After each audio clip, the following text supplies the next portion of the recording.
وہ نفس جو اندر سے ملامت کرتا ہے، دیکھو تم نے جھوٹ بولا، تمہیں جھوٹ نہیں بولنا چاہیے تھا. کسی اور نے ملامت کی یا نہیں کی، تمہارے اندر کوئی شے ہے جو ملامت کر رہی. دیکھو تم نے فلاں شخص کا دل توڑ دیا، یہ اچھا کام نہیں کیا. یہ ہے لوامہ جس کی قسم کھائی گئی، لا اقسم بیوم القیامت ولا اقسم بالنفس اللوامہ. یہ نفس لوامہ ہر انسان میں ہے، اور جیسے ہمارے ظاہری وجود کے تقاضے ہیں، بھوک لگتی ہے، پیاس لگتی ہے، اسے کپڑے کی ضرورت ہے موسمی اثرات سے بچاؤ کے لیے، یہ جو مانوی شخصیت ہماری اندر ہے یہ بھی کچھ ڈیمانڈ کرتی ہے. اور انسان اپنے آپ کو مطمئن کرتا ہے، ریشنلائز کرتا ہے، ٹھیک ہے یہ تو خرابیاں ہیں، لیکن میں نے یہ کام بھی تو آخر کیے ہیں نا.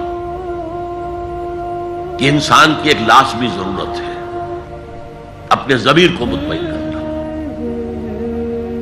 اب دیکھیے ہمارے ہاں کے مختلف طبقات میں مختلف تصورات ہیں نیکی کے جو رائج ہیں. ہمارے ہاں ایک مذہبی طبقہ ہے جس کے نزدیک اصل اہمیت ریچولز کی ہے، عبادات کی ہے، رسومات کی ہے. معاملات میں وہ دھوکہ دے رہے ہیں، سودا کر کے پھر گئے، ان کے دلوں میں نرمی نہیں ہے، سائلوں کو دھتکارتے ہیں. لیکن ایک اعتبار سے بہت دیکھے، سودی کاروبار کرتے ہیں. ٹھیک ہے بھائی، میں سودی کاروبار تو کرتا ہوں، میں نے مسجد میں تو بنوائی ہے، میں نے مسجد میں جھاڑ بھی تو لگوا دیا ہے، میں نے مسجد میں قالین بھی تو بچھوایا ہے. تو نیکی کا ایک تصور یہ ہے ہمارے یہاں. اس کا بالکل برعکس ایک تصور ہے جدید تعلیم یافتہ طبقات کا تصور. آپ نے بارہا سنا ہوگا گفتگو، بھائی اصل نیکی یہ ہے کہ کوئی کسی کو دھوکہ نہ دے، جھوٹ نہ بولے، وعدہ پورا کرے، اپنا فرض صحیح طور سے ادا کرے، کہیں ملازم ہے تو اپنے فرائض صحیح طور سے ادا کرے. باقی رہ گئی نماز روزہ، یہ تو انفرادی باتیں ہیں، یہ کوئی کرتا ہے تو اپنے لیے نہیں کرتا ہے تو کوئی بات نہیں. یہ دونوں ایک دوسرے کے بالکل برعکس تصورات ہیں. اور یہ ہمارے معاشرے میں جدید تعلیم یافتہ طبقات کا تصور نیکی اور ہمارے قدیم علماء اور ان کے زیر اثر جو عوام ہیں ان کے تصور نیکی میں یہ زمین و آسمان کا فرق ہے. آپ کو معلوم ہے کہ اپنی جسم فروش عورتیں جو ہیں وہ بھی نیکی کا کوئی نہ کوئی کام کرتی ہیں. آپ دیکھیں گے محرم میں سیاہ کپڑے پہن کے جلوس کے آگے آگے جا رہی ہیں، سبیلیں لگا رہی ہیں. مختلف مزاروں میں جب عرس ہوتا ہے وہاں جاتی ہیں، دھمال کھیلتی ہیں، وہی سیاہ کپڑے پہن کے. وہ بھی اپنے آپ کو مطمئن کرتی ہیں. مشہور ہے ایک واقعہ شہنشاہ عالمگیر اورنگزیب کا. اس نے دلی میں گانے بجانے پر پابندی لگا دی. اب ظاہر بات ہے جن کا یہ پیشہ تھا ان کا دھندا ختم تو آمدنی ختم. لاکھ کوششیں کی لیکن اورنگزیب ٹس سے مس نہیں ہوا. پھر انہوں نے ایک عجیب ترکیب کی. وہ دریائے جمنا بالکل ساتھ بہتا تھا، یہ قلعہ اس شکل میں بنایا گیا تھا، اب تو ذرا فاصلے پر. تو ایک کشتی میں وہ جمع ہو گئے، سازندے بھی اور ساز بھی، اور گاتے بجاتے ہوئے. انہیں معلوم تھا فلاں وقت جو ہے بادشاہ جھروکے میں بیٹھ کر دریا کی سیر کرتا ہے، وہاں سے گزرے اور ایک شعر گاتے ہوئے گزرے. در کوئے نیک نامی مارا گزر نہ دارند، گر تو نمی پسندی تقدیر قضا. در کوئے نیک نامی، یہ نیکی جو ہے اس کے کوچے میں ہمارا گزر ہی نہیں ہے. در کوئے نیک نامی مارا گزر نہ دارند، یہ تو اللہ کی طرف سے فیصلہ ہے، اس کی مقرر کردہ تقدیر ہے. گر تو نمی پسندی تغییر کل قضارا، اگر تجھے پسند نہیں ہے تو تقدیر بدل دے. تو بادشاہ ہنس پڑا اور اس نے کہا کہ ٹھیک ہے بھائی، گانے بجانے کی حد تک تمہیں اجازت ہے۔ تو ہر ایک طبقے کا اپنا ایک تصور ہے نیکی کا۔ جیسے میں نے پہلے عرض کیا، بڑے بڑے ڈاکو جو ہیں وہ اپنے علاقے کے بیواؤں یتیموں کی سرپرستی کرتے ہیں، ویسے نہایت درندگی، سفاکی، انسانی جان کی کوئی حیثیت ہی نہیں۔ تو نیکی اصل میں کس شے کا نام ہے، کون سی چڑیا کا نام ہے، نیکی حقیقت میں کیا ہے، وہ ہے اس آیت کا مضمون۔ میں مثال دیا کرتا ہوں، ایک عام قصہ ہے کہ کسی گاؤں میں پہلی مرتبہ ہاتھی آیا۔ اب وہاں نابینا لوگ جو تھے انہیں بھی پتہ چلا ایک عجیب جانور آیا ہے۔ وہ آئے اور کسی نے اس کی ٹانگ کو ٹٹولا۔ اس نے کہا ہاتھی ایک ستون کے مانند ہے۔ کسی کا اس کے کان کے اوپر ہاتھ پڑا، اس نے کہا چھاج کے مانند ہے وہ۔ کسی نے پیٹ کو ٹٹولا، بہت بڑا ڈھول ہے وہ۔ بالکل یہی معاملہ ہے نیکی کے تصور کے بارے میں۔ اڑائے کچھ ورق لالے نے، کچھ نرگس نے، کچھ گل نے، چمن میں ہر طرف بکھری ہوئی ہے داستان میری۔ کسی نے نیکی کا ایک حصہ لے لیا، کسی نے دوسرا لے لیا، کسی نے تیسرا لے لیا۔ وہ مکمل سراپا نیکی، حقیقی نیکی کس میں ہے، یہ ہے اس آیت کا مضمون۔ اب چوتھے نمبر پر یہ تمہیدی باتیں جو میں عرض کر رہا ہوں، اس آیت کا پس منظر کیا ہے جسے ہم کہتے ہیں شان نزول۔ کیا بحث چل رہی تھی جس میں ہدایت کے لیے یہ آیت نازل ہوئی؟ تو ذہن میں رکھیے کہ تحویل قبلہ اس آیت کا پس منظر ہے، شان نزول ہے۔ آپ کو معلوم ہے مکے میں جب تک حضور رہے، آپ جب نماز پڑھتے تھے تو آپ جنوبی جانب کھڑے ہوتے تھے، یعنی رکن یمانی اور وہ کونا کہ جس میں حجر اسود نصب ہے، ان دونوں کے درمیان کھڑے ہوئے کعبے کی طرف رخ کیا۔ تو اسی رخ پر بیت المقدس بھی ہے۔ اسے کہتے ہیں استقبال قبلتین، دونوں قبلوں کا بیک وقت استقبال ہو گیا، رخ ہو گیا دونوں طرف، خانہ کعبہ کے بھی اور بیت المقدس کے بھی۔ مدینے میں آ کر تو یہ ناممکن ہے۔ اب اگر کعبے کی طرف رخ کرو گے تو بیت المقدس کی طرف پشت ہو جائے گی، وہ شمال میں ہے، یہ جنوب میں ہے۔ اگر بیت المقدس کی طرف رخ کرو گے تو کعبے کی طرف پیٹھ ہوگی۔ لیکن آپ کو معلوم ہے کہ حضور نے 16 یا 17 مہینے مدینے آنے کے بعد بیت المقدس کی طرف رخ کر کے نماز پڑھی۔ اب ایک شکل تو یہ ہے کہ یہ حضور کا ذاتی اجتہاد ہو اور اس کو اللہ نے تسلیم کر لیا ہو کہ ٹھیک ہے، یہ بھی ممکن ہے۔ اسے تقریر کہتے ہیں اصطلاح میں۔ حدیث کس چیز کا نام ہے؟ حضور کا قول یا فعل یا تقریر۔ پہلی دونوں چیزیں تو آپ جانتے، قول اور فعل۔ یہ تقریر کیا ہے؟ حضور کے سامنے کوئی کام کیا گیا اور حضور نے نہیں روکا، تو امپلائڈ ہے اس کے اندر کہ یہ کام حرام نہیں ہے، حضور کے سامنے ہوا ہے، آپ نے روکا نہیں۔ تو اگر یہ ذاتی اجتہاد تھا تو تقریر ہو گئی اس کی اللہ کی طرف سے، لیکن زیادہ غالب پہلو یہ ہے کہ یہ اللہ کے حکم سے حضور نے کیا، اور یہ حکم وحی خفی کے ذریعے سے آیا، اس لیے کہ قرآن مجید میں اس کا ذکر نہیں ہے کہ اللہ نے حکم دیا ہو کہ اے محمد صلی اللہ علیہ وسلم اب آپ اور آپ کے ساتھی بیت المقدس کی طرف رخ کر کے نماز پڑھے، یہ نہیں ہے۔ تو یہ وحی خفی، وحی جلی، وحی خفی، دو قسم کی وحیاں حضور کو ہوتی تھی۔ نبی کے لیے تو وحی خفی بھی وحی جلی کے اسی کے حکم میں ہے، لیکن عام آدمی کا کوئی ولی اللہ بڑے سے بڑا ہو، اس کی بھی اس کا کشف، اس کا الہام حجت نہیں ہے دین میں۔ بہرحال یہ شاید حضور کو اللہ نے وحی خفی کے ذریعے حکم دیا۔ اس کا ایک بہت بڑا سیاسی فائدہ ہوا حضور کو، اور وہ یہ کہ مدینے میں آ کر آپ کا واسطہ پڑا یہودیوں سے۔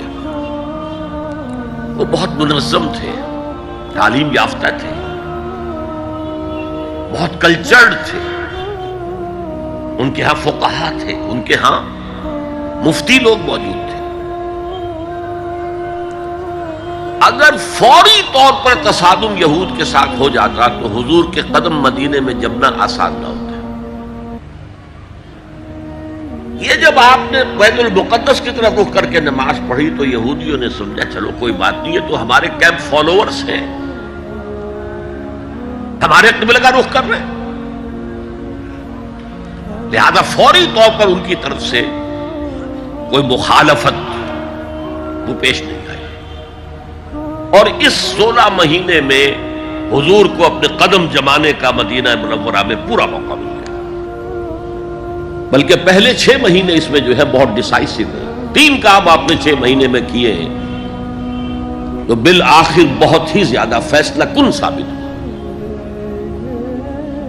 نمبر 1 یہ کہ آپ نے مسجد نبوی کی تعمیر کر لی، اب یہی مرکز ہے، یہی درسگاہ ہے، یہی خانقاہ ہے، یہی پارلیمنٹ ہے، یہی دارالمشاورت ہے، یہیں سے فوجیں تیار کی جا رہی ہیں، یہی وفود آ کر پیش ہو رہے ہیں، بہرحال ایک مرکز مہیا ہو گیا۔ نمبر 2 یہ کہ مہاجرین میں اور انصار میں مواخات، ایک مہاجر ایک Ansari, they were declared brothers، یہ تھی انٹیگریشن آف دی سوسائٹی۔ اور تیسرا کام آپ نے یہ کیا اسی دوران میں جس کا تعلق اس حکمت عملی کے ساتھ بہت گہرا بن جاتا ہے کہ یہود کو جکڑ لیا ایک معاہدے میں، میثاق مدینہ، کہ اگر مدینے پر کوئی باہر سے حملہ آور آیا تو ہم سب مل کر واحد امت کی حیثیت سے مدینے کا دفاع کریں گے۔ جوائنٹ ڈیفنس آف مدینہ کا پیکٹ ہو گیا، اور یہ چیز بھی حضور کی کامیابی میں بہت فیصلہ کن ثابت ہوا۔ تو اس اعتبار سے یہ تحویل قبلہ جب پھر ہوئی ہے، اور میں نے جو کہا تھا کہ اللہ نے ہی کوئی حکم دیا تھا وحی خفی کے ذریعے، وہ اس سے ثابت ہوتا ہے کہ نہ صرف بہت سے مہاجرین پر یہ بات شاخ گزر رہی تھی، خود حضور پر بھی شاخ گزر رہی تھی کہ میں پیٹھ کیے ہوئے ہوں کعبے کی طرف۔ چنانچہ قرآن مجید میں یہ آیا ہے قد نرا تقلب وجهك في السماء، اے نبی ہم آپ کے چہرے کا، نگاہوں کا آسمان کی طرف اٹھنا بار بار دیکھتے رہے۔ آپ منتظر تھے کہ وقت آئے، حکم آئے، وحی آئے اور میں رخ بدل دوں۔ وما جعلنا القبلة التي كنت عليها الا لنعلم من يتبع الرسول ممن ينقلب على عقبيه، یہ اللہ نے اپنی طرف منسوب کر دیا، اور ہم نے وہ قبلہ جس پر تم اب تک رہے ہو 16 مہینے 17 مہینے یہ مقرر کیا تھا تاکہ دیکھ لے کہ کون ہے رسول کا اتباع کرنے والے اور کون ہے جو اپنے الٹے پاؤں پھر جانے والے۔ کیا مطلب ہے اس کا؟ مہاجرین مکے سے آئے تھے، ان کے دلوں میں عظمت جو ہے کعبے کی وہ پلی ہوئی تھی اندر ٹھوک ٹھوک کر۔ اب دیکھا اللہ نے حکم نہیں دیا وحی جلی کے ذریعے سے، یہ رسول کا حکم تھا، گویا کہ یہ ایک امتحان ہو گیا کہ کہیں تمہاری حمیت جاہلی، تمہاری محبت جو تمہیں کعبے سے ہے وہ تمہیں اسلام سے پھیر تو نہیں دیتی؟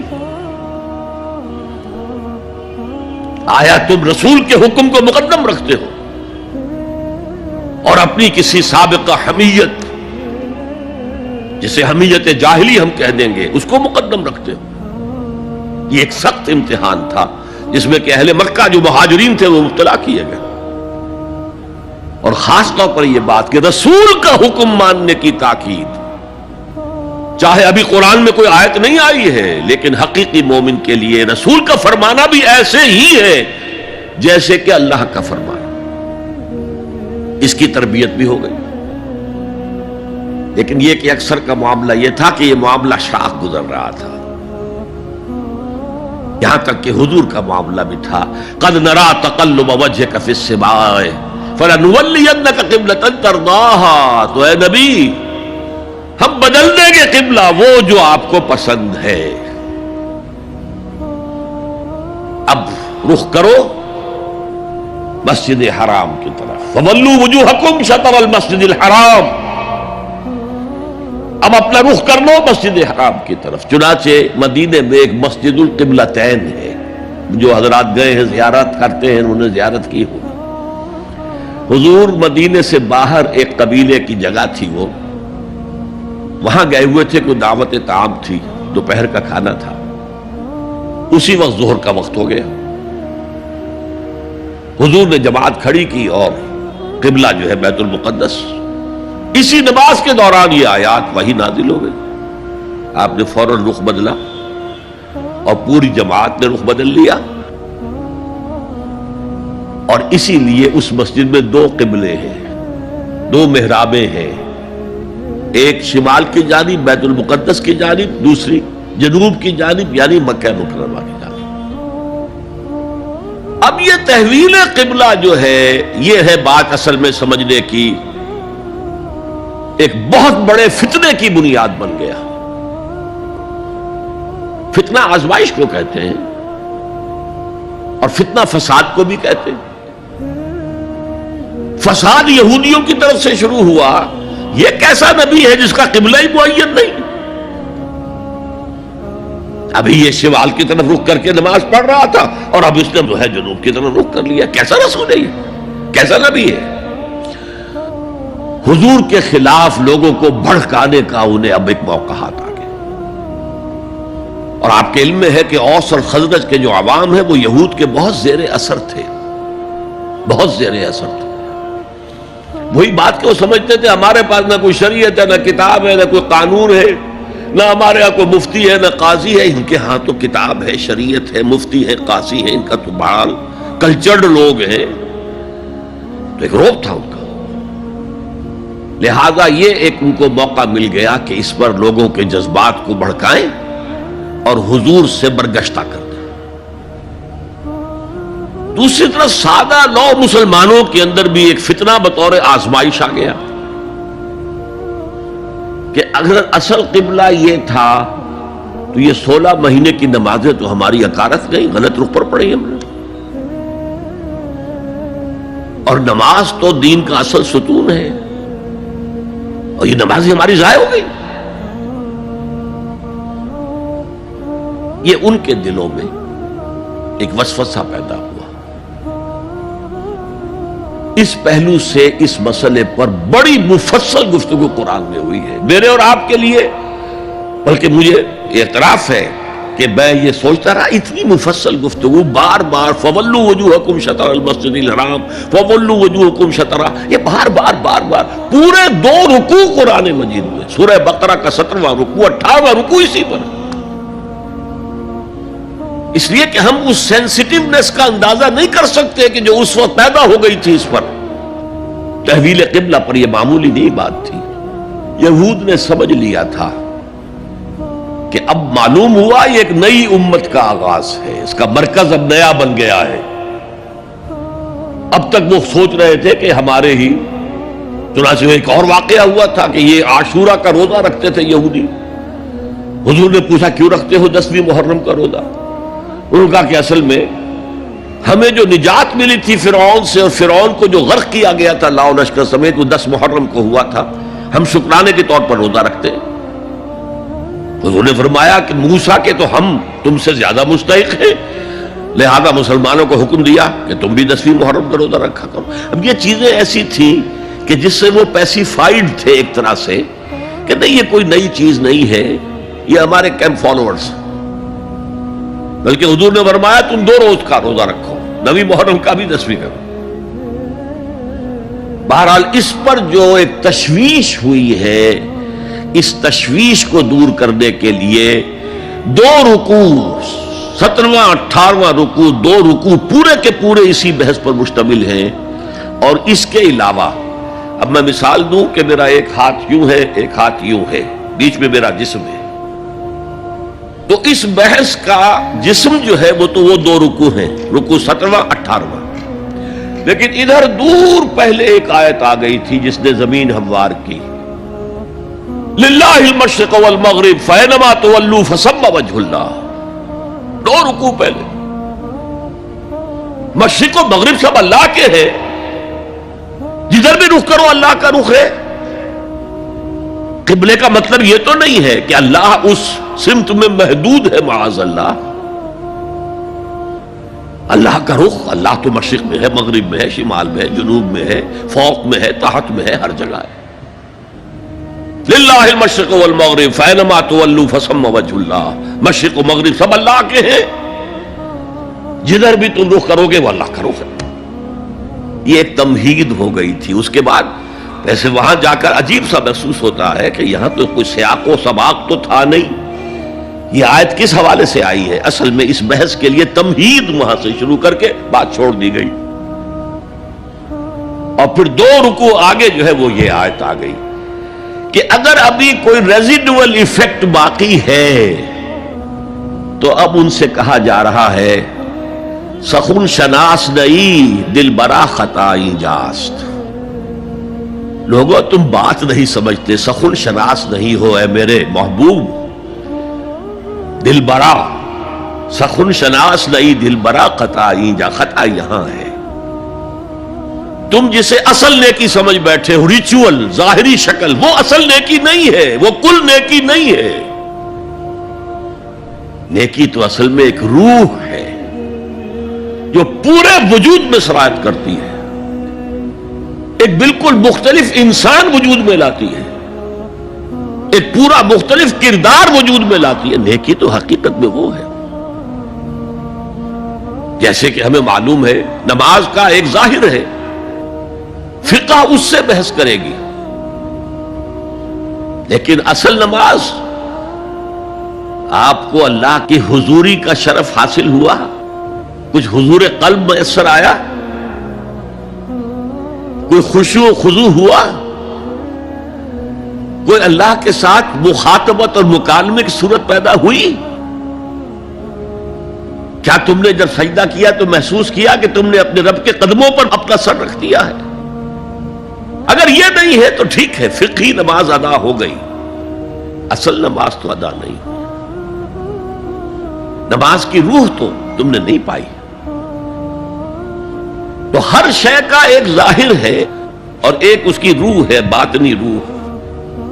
ہم اپنی مجبوری سے ظاہری ہی بات کو دیکھ سکتے ہیں، روح تو ہماری نگاہوں کے سامنے ہے نہیں، جس کا نتیجہ یہ نکلتا ہے کہ صرف ظاہر ہی ظاہر رہ جاتا ہے، روح کی طرف توجہ ہی نہیں ہوتی۔ اور یہی سب سے بڑا الزام، سب سے بڑی تنقید حضرت مسیح کی تھی یہودیوں پر۔ تم مچھر چھانتے ہو اور سموچے اونٹ نکل جاتے ہو۔ ظاہری معاملات میں، فقہی معاملات میں بحثیں ہو رہی ہیں، مفصل بحثیں ہو رہی ہیں، اور کفر کے فتوے لگ رہے ہیں، تم نے اگر یہ کر دیا تو یہ ہو گیا، اور سموچے اونٹ نکل رہے ہو، حرام کاموں میں تم ملوث ہو، سود تم لے رہے ہو۔ یہ ہے کہ تمہارا معاملہ سارا کا سارا دین کی ظاہر سے رہ گیا۔ اور یہ جو فرمایا کہ تمہاری مثال ان قبروں کی سی ہے جن کے اوپر تو سفیدی کر رکھی ہے لیکن اندر گلی سڑی ہڈیوں کے سوا کچھ نہیں۔ روح دین سے تم ناآشنا ہو چکے ہو، محبت خداوندی تم میں نہیں ہے، لیکن ظاہر پرستی ہے، مظاہر پرستی ہے، ریچولزم ہے، تمہارا دین یہ بن کر رہ گیا۔ آج ہمارے ہاں بھی صورتحال مختلف نہیں ہے، میں عرض کر چکا ہوں۔ سب سے بڑا طبقہ ہمارے ہاں ظاہر بات ہے کہ جو ہمارے علماء کے زیر اثر ہے، اور وہ فقہاء ہیں، اور فقیہ کا کام ہی ہے کہ وہ ظاہر سے بحث کرے، باطن سے تو بحث نہیں کر سکتا۔ لہذا ریچولز ہی ریچولز رہ گئے ہیں، حقیقی روح ہر شے کی ختم ہو چکی ہے۔ رہ گئی رسم اذاں روح بلالی نہ رہی، اور فلسفہ رہ گیا تلقین غزالی نہ رہی۔ نماز و روزہ و قربانی و حج یہ سب باقی ہے، تو باقی نہیں۔ اب آئیے اس پر غور کیجئے، جو میں نے عرض کیا تھا لیس البر، اب زبر اور پیش میں زمین و آسمان کا فرق ہو جاتا ہے. لیس البر ہوتا جیسا کہ ہے سورہ بقرہ میں آگے جا کر، لیس البر ان تاتوا البیوت من ظہورہا. ان کے ہاں یہ قاعدہ تھا یا ایک رواج ہو گیا تھا کہ اگر احرام باندھ کر گھر سے نکل آئے اور اب کسی ضرورت سے گھر جانا پڑا، دروازے سے نہیں داخل ہوئے، ایک دفعہ احرام باندھ کے نکل آئے، اب کیسے جائیں واپس؟ تو گھر کے پچھواڑے سے دیوار پھلانگ کے جاتے تھے. تو وہاں کہا یہ کوئی نیکی نہیں ہے. لیس البر ہوتا تو اس کا مطلب ہوتا سرے سے کوئی نیکی نہیں ہے، یہ تو بڑا من گھڑت ایک خیال ہے. لیس البر یہ خبر ہے جسے مقدم کیا گیا ہے، اور اس کا مفہوم اب ہو گیا حصر کا. کل نیکی یہ نہیں ہے، یعنی نیکی کا ظاہر بھی ضروری ہے. یہ نہ سمجھو کہ نماز کا ظاہر کوئی معنی نہیں رکھتا. طہارت حاصل ہوئی ہے یا نہیں ہوئی ہے، وضو صحیح ہوا ہے یا نہیں ہوا ہے، جو پانی استعمال کیا تھا وہ بھی پاک تھا کہ نہیں تھا، یہ ساری چیزیں ضروری ہیں. دین کا ظاہر بھی ضروری ہے. یہ نہ نفی کیجئے کہ ان فقہا کا کیا ہے، ظاہر ہی کو لیتے ہیں. ہمارے ہاں بعض جو ہے انتہا پسند جو ہے، جو ملنگ ٹائپ صوفی ہوتے ہیں، ایک تو حقیقی کوئی صوفی ہو، ایک ملنگ تھا، وہ ان تمام چیزوں کو چھوڑ بیٹھتے. جیسے میں نے آپ کو شعر سنایا تھا اور اختلاف بھی کیا تھا، مولانا روم نے کچھ زیادتی کی ہے، سختی کی ہے، انداز بیان اچھا نہیں ہے کہ ماز قرآن مغزہ برداشتیم استخاں پیش سگاں انداختیم. ہم نے قرآن سے اس کا اصل مغز جو ہے وہ کشید کر لیا ہے، ہڈی کا گودا ہم نے کھینچ لیا، اب ہڈی خالی ہمیں پھینک دی ہے. یہ ہمارے صوفیہ میں سے بعض کا طرز عمل رہا ہے جو غلط ہے. نہیں، ظاہر بھی اہم ہے، ظاہر بھی نیکی ہے. صلو کما رأیتمونی اصلی، نماز پڑھو اسی طرح جیسے مجھے دیکھتے ہو کہ میں نماز پڑھتا ہوں. ظاہر بھی کنفرم کرنا چاہیے اس کے ساتھ، لیکن اصل شے نماز میں توجہ ہے، انابت ہے، خشوع ہے، خضوع ہے، حضور قلب ہے. لہذا یہاں ترجمہ ہوگا کل نیکی یہی نہیں ہے کہ تم اپنے چہرے مشرق اور مغرب کی طرف کر لو. یہ تو ظاہر ہے. اور اس میں مجھے غالب کا شعر یاد آ رہا ہے، قبلے کو اہل نظر قبلہ نما کہتے ہیں، ہے پرے سرحد ادراک سے اپنا مسجود. جسے ہم سجدہ کر رہے ہیں وہ تو ہمارے ادراک اور شعور اور وہم اور خیال اور تصور اور تخیل سے وراء الورا وراء الورا وراء الورا ہے. پرے سرحد ادراک سے اپنا مسجود. قبلے کو اہل نظر قبلہ نما کہتے ہیں، یہ کعبہ تو قبلہ نما ہے. بہرحال اب اس کی نفی کرتے ہوئے، جزوی نفی، کلی نفی نہیں ہے. لیس البر، کل نیکی یہ نہیں ہے کہ تم اپنے چہرے مشرق اور مغرب کی طرف کر لو. ولکن البر، بلکہ نیکی اس کی ہے. یہاں پر بھی اب لفظ محذوف ہے، ولکن البر بر من آمن باللہ والیوم الآخر. نیکی تو حقیقت میں اس کی ہے. اس میں آگے بڑھنے سے پہلے مجھے یاد آیا کہ میں بر کے مفہوم پر بھی کچھ گفتگو کر لوں. بر کسے کہتے ہیں؟ بہت عمدہ باتیں جو ہے پہلے کہی ہیں. بر اور بر یہ دونوں مادہ تو ایک ہی ہے، بحر و بر.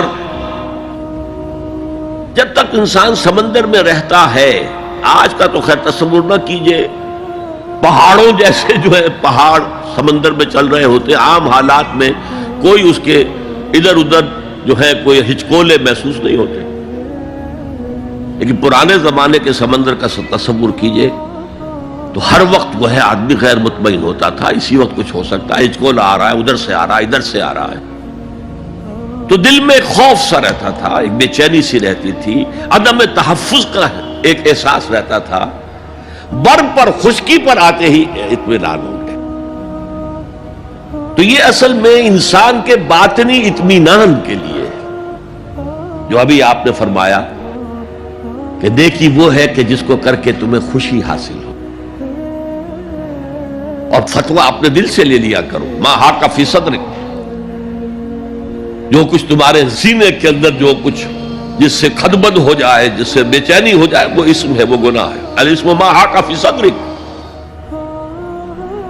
وکرہت ان یطلع علیہ، اور گناہ وہ ہے کہ جس کے بارے میں تمہیں یہ پسند نہ ہو کہ لوگوں کو اس کی اطلاع ہو، وہ گناہ ہے. اس میں بھی مجھے جیسے انگریزی کی ایک نظم کا سٹینزا جو ہے یاد آیا تھا. Art is long and time is fleeting, دوڑا جا رہا ہے یہ وقت. And our hearts though stout and brave still like muffled drums are beating funeral marches to the grave. اپنے دل کی ہر بیٹ کے ساتھ ہم اپنی قبر سے قریب سے قریب تر، قریب سے قریب تر ہوتے جا رہے ہیں. اسی طرح کی ایک نظم ہے، بڑی پیاری نظم ہے. Charities that soothe and heal and bless are scattered over the feet of men like flowers. وہ بھلائیاں، وہ نیکیاں، وہ خدمت خلق، charities which soothe and bless and heals، دل کے اوپر مرہم سا رکھا جاتا ہے نیک کام کر کے. دل کو خوشی ہوتی ہے نیک کام کر کے. Charities that soothe and heal and bless are scattered over the feet of men like flowers. یہ تو ان پھولوں کے مانند ہے جو انسان کے قدموں میں پڑے ہوئے ہیں، جس کو چاہے اٹھا لے، جو چاہے اٹھا لے. No mystery is here, no special boon for the high and not for the low. The smoke ascends as high from the hearth of a humble cottage as from that of a haughty palace. دھواں اٹھتا ہے تو ایک کٹیا میں جو چورا جل رہا ہے اس سے بھی اٹھے گا تو جائے گا اوپر، اور محل کا کوئی بہت بڑا کچن ہے تو اس سے بھی اٹھے گا تو اوپر جائے گا. لہذا یہ غریب اور امیر کا فرق نہیں ہے، ہر شخص اس نیکی میں سے حصہ لے سکتا ہے. تمہارے پاس ایک روٹی تھی، تم نے آدھی دے دی کسی مانگنے والے کو، تمہارا حصہ ہو گیا، بہت بڑا حصہ ہو گیا. اور کسی بڑے امیر آدمی نے 150 جو ہے مسکین کو کھانا کھلا دیا، وہ اس کے قریب بھی نہیں آ سکے گا اجر و ثواب کے اعتبار سے اس شخص کے کہ جس کے پاس ایک ہی روٹی تھی اور اس نے آدھی دے. تو بر جو ہے حقیقت میں لیس البر ان تولوا وجوهکم قبل المشرق والمغرب ولكن البر من آمن بالله واليوم الآخر والملائکۃ والکتاب والنبیین. میں بھی ایک زمانے میں اس پر کچھ متردد سا ہوتا تھا، کچھ سوچتا تھا. یہ نیکی کا تعلق تو ہم عمل سے سمجھتے ہیں، یہاں ایمان کی بحث کی کیا ضرورت ہے؟ ایمان تو ایک باطنی حقیقت ہے،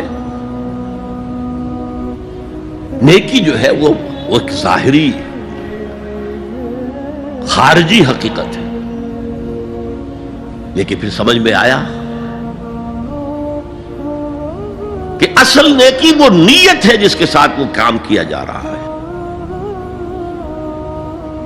اگر خیرات بانٹی جا رہی ہے، جھگیوں میں جا کر میلے کچیلے بچوں کو گود میں لے کر اپنی سفید اشکروں کو بھی خراب کیا جا رہا ہے،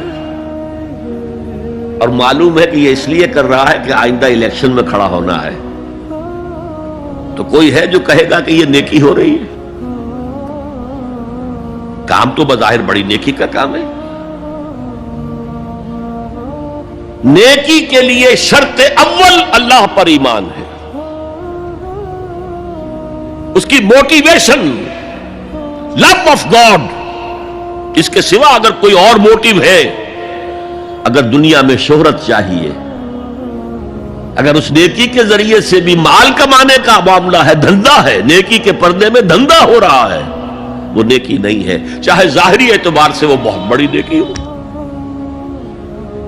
تو سب سے پہلا مسئلہ نیت کا ہے، نیت کا ہے، نیت کا ہے. کس ارادے کے تحت یہ نیکی کی جا رہی ہے، کیا مقصود ہے، کیا مطلوب ہے. چنانچہ نوٹ کیجئے اکثر محدثین نے اپنے جو مجموعے مرتب کیے احادیث کے، ان میں پہلی آیت کون سی، پہلی حدیث کون سی لاتے ہیں؟ حضرت عمر رضی اللہ تعالیٰ عنہ سے روایت ہے، انما الاعمال بالنیات، نیکیوں کا، نیک اعمال کا دار و مدار نیتوں پر ہے۔ وانما لکل امرئ ما نویٰ، ہر شخص کو وہی کچھ ملا گا جس کی اس نے نیت کی ہوگی۔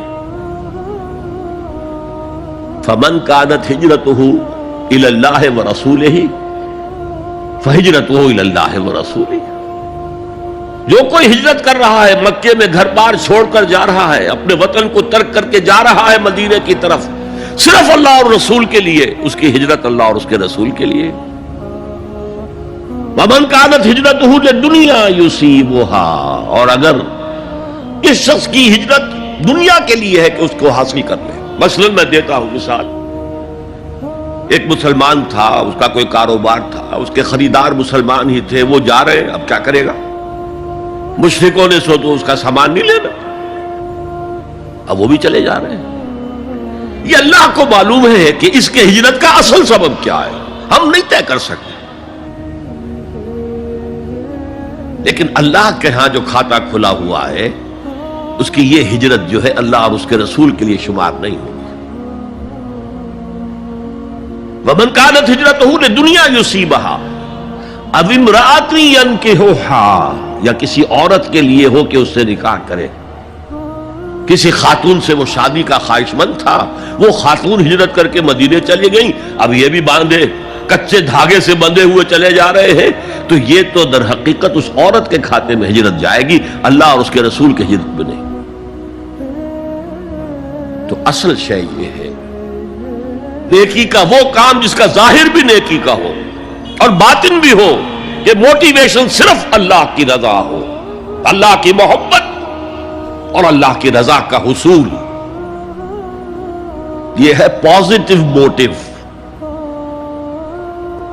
ایک نیگیٹو سائیڈ بھی ہے، سب لوگ ذہنی اعتبار سے اتنے بلند نہیں ہوتے کہ اللہ کی محبت وہی اصل محرک بن جائے۔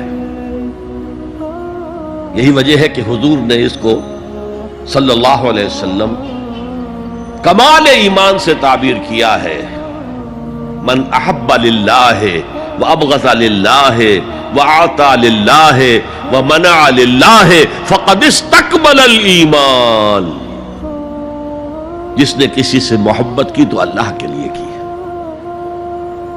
کسی سے نفرت اور بغض رکھا تو اللہ کے لیے رکھا، کہ اللہ کو اس سے نفرت کرنا پسند ہے، اور کسی کو کچھ دیا تو اللہ کو خوش کرنے کے لیے دیا، اور کسی سے کچھ چیز روکی تو صرف اس لیے کہ اللہ کو اس کا روکنا پسند ہے، تو اس شخص نے اپنے ایمان کی تکمیل کر لی۔ اگر اس کا موٹیو خالص ہو گیا ہے اللہ کی محبت اور اللہ کی رضا کا حصول، تو اصل میں نیکی ہے، ورنہ چاہے بظاہر کتنی ہی بڑی نیکی نظر آئے وہ نیکی نہیں۔ لیکن جو لوگ اس حد تک نہ پہنچ پائے ہوں، استکمال ایمان تک، تکمیل ایمان تک، تو ان کے لیے ایک اور موٹیو بھی ہے، والیوم الآخر، قیامت کا دن، جزا و سزا کا یقین، اللہ کا خوف، آخرت کے محاسبے کا خوف۔ خوف بھی ایک بہت بڑا موٹیو ہے، بہت بڑی موٹیویٹنگ فورس ہے۔ اب میں یوں کہوں گا کہ اگر کسی عمل کا محرک ہے صرف اللہ کی محبت، اس کی رضا کا حصول اور آخرت کی نجات، تو وہ نیکی ہے۔ اگر یہ نہیں ہے، کوئی وطن پرست ہے، وطن کی محبت کی وجہ سے کوئی نیک کام کر رہا ہے، اس کا وہ کام وطن پرستی کے کھاتے میں جائے گا، خدا پرستی کے کھاتے میں نہیں جائے گا۔ کوئی قوم پرست ہے، اپنے قوم کی محبت میں کچھ کر رہا ہے، تو اس کا وہ نیک کام قوم پرستی کے کھاتے میں جمع ہوگا، خدا کی پرستش کے لیے نہیں۔ یہ ہے موٹیو کا فرق، اور یہ ہے موٹیو کی اہمیت، اور اس کا تعلق ہے ایمان باللہ اور ایمان بالآخرہ سے۔ ایک حدیث میں حضور نے فرمایا کہ قیامت کے دن سب سے پہلے 3 اشخاص کا معاملہ پیش ہوگا. ایک وہ تھا کہ جو اللہ کی راہ میں جنگ کرتا ہوا مارا گیا تھا، دنیا میں شہید سمجھا جا رہا تھا. ایک وہ تھا جسے اللہ نے علم بہت دیا تھا اور اس نے علم کو پھیلایا، خوب پھیلایا. اور ایک وہ جس کے پاس جس کو اللہ نے بہت دولت دی تھی اور اس نے دولت جو ہے نیکی کے کاموں میں، بھلائی کے کاموں میں، غربا، یتاما، مساکین کے لیے خرچ کیا. اب اللہ پوچھے گا ان شہید صاحب سے کہ دیکھو میں نے تمہیں صحت دی تھی، جسمانی قوت دی تھی، تم نے کیا کیا؟ وہ کہے گا اے اللہ میں نے تیرے لیے قتال کیا اور اپنی جان دے دی. اللہ فرمائے گا کذبتا، تو نے جھوٹ بولا. انک قد قاتلت لأن یقال جریء، تو نے تو یہ جنگ میں حصہ لیا تھا اس لیے کہ تیری شجاعت کا ڈنکا بج جائے، تیری جرأت کی شہرت ہو جائے. وقد قیلا، وہ کہا جا چکا، اب یہاں تمہارے لیے کچھ نہیں ہے. اور فرشتوں کو حکم ہوگا اور اوندے منہ گھسیٹتے ہوئے اس کو جہنم میں ڈال دینا. یہی حشر ہوگا اس عالم کا، تو نے وہ نیکی کا کام کیا تھا. لأن یقال عالم، کہا جا چکا دنیا میں، ڈنکا بج چکا تمہاری شہرت کا. اب اس میں نوٹ کیجئے، اگر کسی عالم کے علم کا ڈنکا بج جائے، اس کی اپنی نیت وہ نہیں تھی تو اس کے اندر کوئی خرابی نہیں ہے. یہاں معاملہ نیت کا ہے. اگر نیت یہ ہو کہ میرے علم کی شہرت ہو جائے، میرے ہاتھ چومے جائیں، مجھے نذرانے پیش کیے جائیں، تو پھر وہی حشر اس کا ہوگا کہ اوندھے منہ گھسیٹ کر جہنم میں ڈال دیا جائے. یہی حشر اس سخی کا ہوگا جس نے سخاوت کی تھی، جس کی سخاوت کے ڈنکے بج گئے تھے، اس کا بھی یہی حشر ہوگا. تو انما الاعمال بالنیات، اور یہاں نیکی کی بحث میں سب سے پہلے ولکن البر بر من آمن باللہ والیوم الآخر. اب جو والملائکۃ والکتاب والنبیین، ان تینوں کو جمع کر لیجئے، اس سے مراد ہے نبوت اور رسالت. ملائکہ وحی کا ذریعہ ہے جو انبیاء تک لے کر آتے رہے. اس وحی کا جو ریکارڈ مرتب ہوا وہ کتابیں ہیں، اور جن پر وہ وحی آئی وہ نبی ہے. ان تینوں کو جمع کر لیجئے.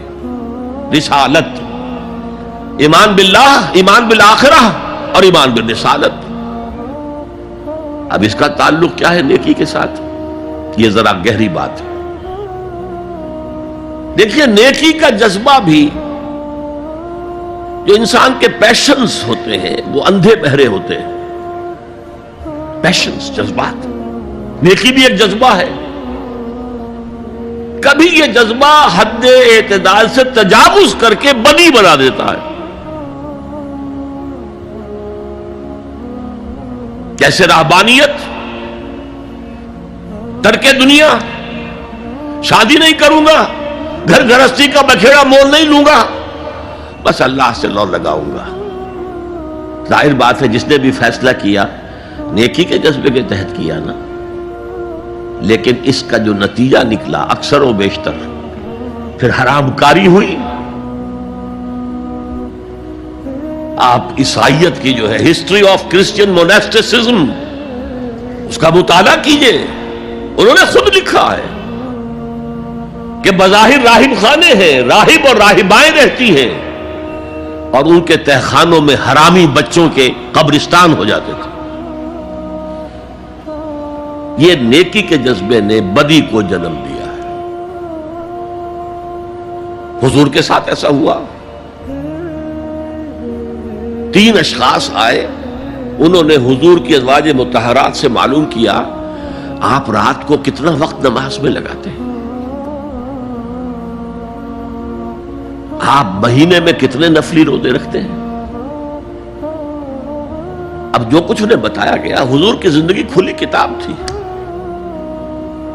بتا دیا گیا اتنا عرصہ جو ہے آپ رات کو تہجد پڑھتے ہیں، بتا دیا گیا مہینے میں اتنے روزے رکھتے. انہوں نے اسے کم سمجھا، فتقالوہا، قلیل سمجھا کہ یہ تو زیادہ نہیں ہے. ہمارا تو خیال تھا کہ آپ ساری رات ہی کھڑے رہتے ہو، لیکن اپنے دل کو مطمئن کرنے کے لیے کہ حضور کی کہیں توہین بھی نہ ہو جائے، کہا جی انہیں تو ضرورت نہیں ہے، وہ تو معصوم ہی ہیں، ان کی خطائیں اول تو ہوتی نہیں، اگر کوئی ہے بھی تو اللہ نے کہہ دیا قد غفر اللہ لک ذنبک ما تقدم منہا وما تاخر، اللہ نے تو معاف کر دیا اگلے پچھلے سارے گناہ، میرے لیے یہ کافی نہیں ہے۔ ایک نے کہا میں پوری رات عبادت کروں گا، اپنی قبر بستر سے نہیں لگاؤں۔ دوسرے نے کہا کہ میں ہمیشہ ہر روز روزہ رکھوں گا، کبھی افطار نہیں کروں گا۔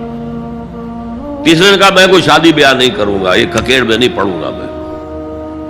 حضور کو خبر ہو گئی، آپ نے طلب فرمایا اور غصے کے انداز میں وہ الفاظ کہے کہ جو حضور سے بالکل متوقع نہیں ہے۔ واللہ انی لاتقاکم واخشاکم، خدا کی قسم میں تم سب سے زیادہ متقی ہوں اور سب سے زیادہ اللہ سے ڈرنے والا ہوں، لیکن میرا طریق یہ ہے کہ میں رات کو سوتا بھی ہوں اور نماز بھی پڑھتا ہوں، میں روزہ رکھتا بھی ہوں، ناغہ بھی کرتا ہوں، میں نے شادیاں کی ہیں، متعدد ازواج میرے گھروں میں ہیں۔ فمن رغب عن سنتی فلیس منی، جو بھی میری سنت سے ہٹا وہ مجھ میں سے نہیں ہے، میرا امتی نہیں ہے۔ تو نیکی کا جذبہ بھی حد اعتدال سے تجاوز کر کے بدی کو جنم دے سکتا ہے۔ ایک صحابی، نوجوان صحابہ میں سے عبداللہ ابن عمرو ابن العاص، عجیب یہ بات ہے کہ باپ جو ہے بہت بڑا سیاستدان، بہت بڑا جری سپہ سالار، بہت بڑا حکمران، حضرت عمرو بن العاص، بیٹا نہایت زاہد و عابد، مرتاس، زاہد مرتاس، ساری رات کھڑے ہیں، بستر سے کمر ہی نہیں لگائی، ہر روز روزے سے ہیں۔ یہ خبر دی گئی حضور کو تو آپ نے طلب فرمایا یا عبداللہ اولم اخبر انک تقوم اللیل وتصوم النہار، اے عبداللہ مجھے یہ خبر نہیں دی گئی ہے، یعنی یہ بات جو ہے صحیح ہے کہ نہیں کہ تم ساری رات عبادت کرتے ہو، ہر روز روزہ رکھتے ہو؟ کیا کہہ سکتے تھے؟ بلا یا رسول اللہ، حضور ایسا تو ہے۔ فرمایا لا تفعل، ہرگز ایسا مت کرو، فإن لزوجك عليك حقا وإن لزورك عليك حقا بل إن لنفسك عليك حقا، تمہارے نفس کے بھی تم پر حقوق ہیں، تمہاری بیوی کے بھی تم پر حقوق ہیں۔ ان کی زوجہ سے کسی نے پوچھا تھا تم ہمیشہ میلی کچیلی رہتی ہو، کبھی ہم نے تمہیں کسی اچھے لباس میں کس کوئی جسے سنگھار کہہ دیتے کہ یہ میں نے دیکھا، تو ان کا کہ مجھے کیا غرض ہے، تمہارے بھائی کو تو مجھ سے کوئی غرض ہے ہی نہیں، میں کس کے لیے بناؤ سنگھار کروں؟ یہ بھی الفاظ آتے ہیں۔ فرمایا ہرگز مت کرو، میں تو کرتا ہوں، میں روزے بھی رکھتا ہوں لیکن نہیں بھی رکھتا، میں نماز پڑھتا ہوں لیکن سوتا بھی، میری بیویاں ہیں متعدد، تو میری سنت اگر تم نے چھوڑ دی تو تمہارا مجھ سے کوئی تعلق نہیں ہوگا۔ اس کا مطلب کیا ہوا؟ تو سم اپ، نیکی کا ایک ماڈل بھی سامنے رہنا چاہیے جس میں توازن ہو، اعتدال۔ انبیاء وہ توازن پیش کرتے ہیں اپنے کردار اور شخصیت کے ذریعے سے۔ وہ جو فرمایا گیا لقد کان لکم فی رسول اللہ اسوۃ حسنہ، تمہارے لیے اللہ کے رسول کی شخصیت میں ایک اچھا نمونہ ہے، یہ نمونہ معتدل ہے، متوازن ہے۔ حضرت عائشہ فرماتی ہیں حضور ہمارے مابین تشریف فرما ہوتے تھے، پیار اور محبت کی باتیں بھی ہوتی تھیں۔ حضور ہمارے ہاں کے جو ذرا زیادہ دیندار، جنہیں زیادہ مسالہ لگ جاتا ہے، وہ کرخت مزاج کے گھروں میں بھی معلوم ہوا داخل کیا ہوا قیامت آ گئی ہے، تو اس طرح کا نہیں تھا معاملہ، اپنی بیویوں کی دل جوئی، ان سے محبت اور پیار کی باتیں۔ لیکن حضرت عائشہ فرماتی ہے کہ ہمارے درمیان بیٹھے ہوتے تھے اور پیار و محبت کی گفتگو ہو رہی ہوتی تھی، اذان کی آواز آتے ہی ایسے ہی اٹھ کر چل دیتے تھے جیسے ہمیں جانتے بھی نہیں کہ ہم کون ہیں۔ یہ توازن پیدا کرو، ترک دنیا نہیں، دنیا میں رہو اور پھر وہ کردار پیش کرو جو محمد نے پیش کیا صلی اللہ علیہ وسلم اور آپ کے صحابہ نے پیش کیا۔ دنیا میں رہتے ہوئے ترک دنیا اس معنی میں دنیا مقصود نہ بن جائے، مطلوب نہ بن جائے۔ لا مقصود الا اللہ، لا مطلوب الا اللہ، لا محبوب الا اللہ۔ تو یہ ہے اس نیکی کی بحث میں ایمان بالرسالت کا معاملہ۔ اب آگے چلتے ہیں۔ وَآتَى الْمَالَ عَلَىٰ حُبِّهِ، اور دیتا ہے وہ اپنا مال، یا دیا اس نے اپنا مال اس مال کی محبت کے باوجود، علی الرغم۔ جن حضرات نے ترجمہ کیا ہے کہ اللہ کی محبت کی وجہ سے ہی اللہ کی محبت میں وہ مال دیتے ہیں، یہ غلط ہے۔ جو بحث ہو چکی ہے، موٹیویشن تو ان کی درست ہو گئی، ایمان باللہ، ایمان بالآخرہ سے، اب آگے اس کے تکرار کی ضرورت نہیں ہے۔ اور عربی میں کسی کی محبت میں کوئی شے آئے تو فی یا لام آئے گا۔ علی آتا ہے مخالفت کے لیے، علی الرغم۔ مال محبوب ہے، کس کو نہیں ہے؟ زین للناس حب الشہوات من النساء والبنین والقناطر المقنطرۃ من الذهب والفضة والخیل المسومۃ والانعام والحرث۔ انسان کی سرشت کو اللہ سے زیادہ جاننے والا کون ہے؟ وہ فرما رہا ہے، سورہ آل عمران کی آیت ہے، مزین کر دی گئی ہے انسانوں کے لیے محبت بیویوں کی، بیٹوں کی، اور ڈھیروں مال کی، سونے کی اور چاندی کی، اور گھوڑے وہ کہ جو پیڈگری والے ہوں اور جو بہت اعلیٰ نسل کے ہوں، خیل المسومہ، نشان زدہ گھوڑے، اور مال ہو، بھیڑیں بکریوں کو گلے کے گلے ہوں، اور گائے اور بیل ہوں، اور یہ ساری چیزیں محبوب ہیں۔ اس محبت کے خلاف عمل کرتے ہوئے مال خرچ کرنا تبھی تو مجاہدہ ہے۔ تو جیسے اردو میں ہم علی الرغم کہتے ہیں، علی الرغم، باوجود اس کی محبت کے وہ خرچ کرتے ہیں۔ اب یہاں جو اصل نوٹ کرنے کا نقطہ ہے وہ کیا ہے؟ دیکھیے، اسلام کا جو نظام ہے دنیاوی، اس میں ایمان کے بعد پہلی شے نماز ہے۔ وہ جو کہا گیا ہے کہ قیامت کے دن سب سے پہلا محاسبہ نماز کا ہوگا، اور جب ہماری مسجدوں کے اندر لکھے ہوتے تھے فارسی کے اشعار، روز محشر کے جان گداز بود، اولی پرسش نماز بود،